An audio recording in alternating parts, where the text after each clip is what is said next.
When wild survival continues, a horseback ride nearly turns tragic when a rider suddenly stops breathing.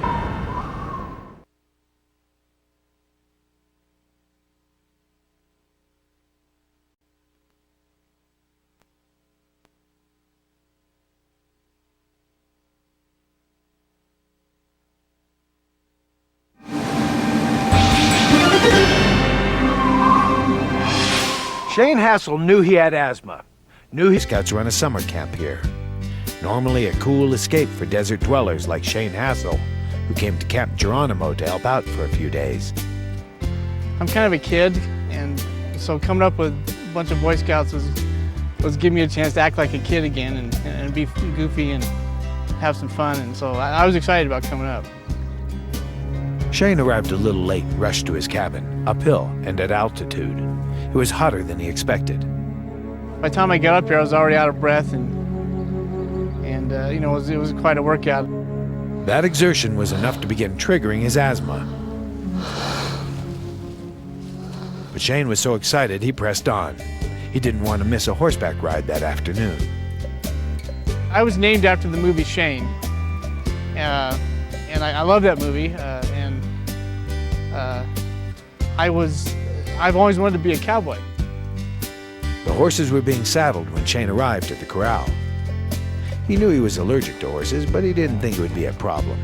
He took his asthma medication beforehand. I was like a kid in a candy store. It was like there was horses here, and it was exciting. I was gonna ride one, and the thought of, you know, maybe there's some problems hadn't really got me at that point. The scout leader was a friend and neighbor, Rob Adair. Just as we were getting onto the horses, walking to the horses, he mentioned to me that he was allergic to horses. And so I mentioned, well, maybe you shouldn't go. And he said, well, it's no big deal. I have my medicine with me. And so I didn't think another thing about it. Come on, guys. The trip started out well, but it wasn't long before Shane began to feel his asthma kicking in. I believe it was about 10 minutes into the ride, and it was a long 10 minutes. I remember not enjoying it as I thought I was.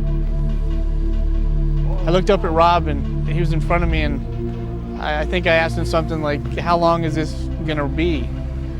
And he turned back, I don't know, another half hour or a couple miles, and I said, I don't think I'm gonna make this.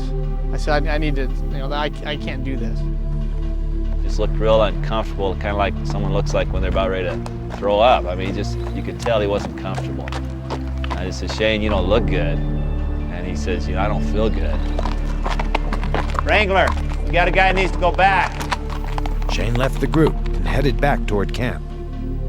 At that point, I surrendered and said, you know, I got to get off this. I'm not doing good.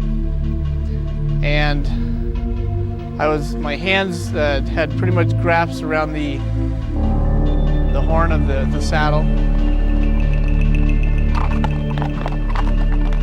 Shane's throat was closing. I wasn't getting enough oxygen to my body, and the thing started to close in. I didn't see as well. The lights started fading. Blackness came.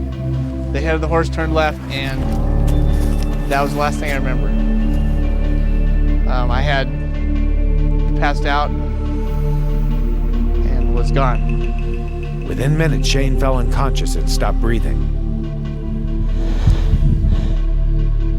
At that very moment, off-duty firefighter Mark Freeman just happened to stop by camp with his son Heath, another scout. He lifted up at the horse stables. Is that over here? We intended to come by Camp Geronimo just at whatever time we were done to pick up his equipment. Their timing was extraordinary. As they walked up the trail, Mark noticed some commotion up ahead. A person was on the ground, in serious trouble. We took off on a dead run.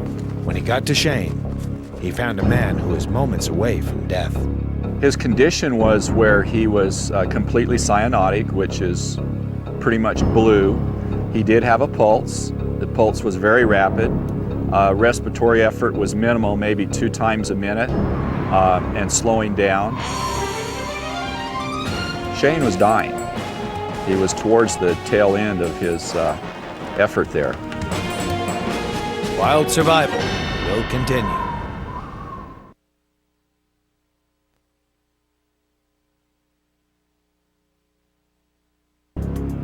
What I did was, between ventilations, I would spray both a steroid and an albuterol into his mouth and ventilate for him, and hopefully to gain some more airway opening expansion.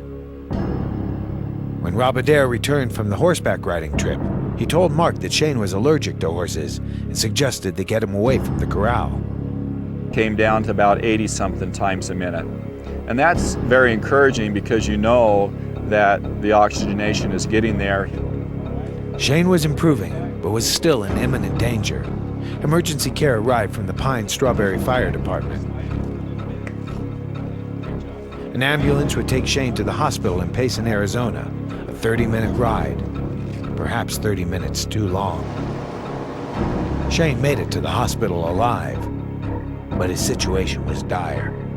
There was frantically 3 or 4 doctors and nurses just running around, and that doctor came back and told me, he said, every single doctor in this hospital is working on that young man, and I don't think he's going to make it.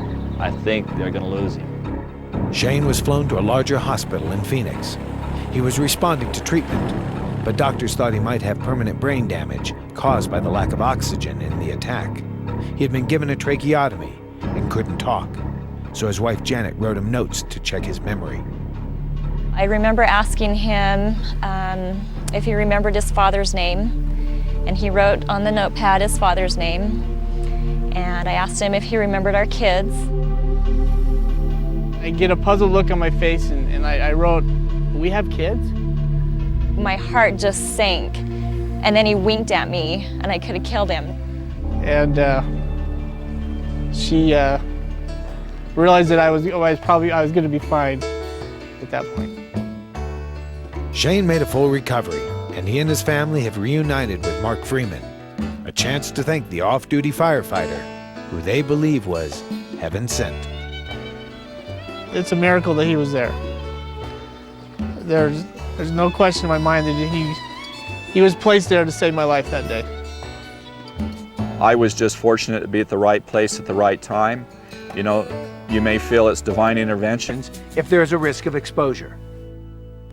I'm Corbin Burnson. Thanks for watching Wild Survival. Enjoy, and be safe in the wild.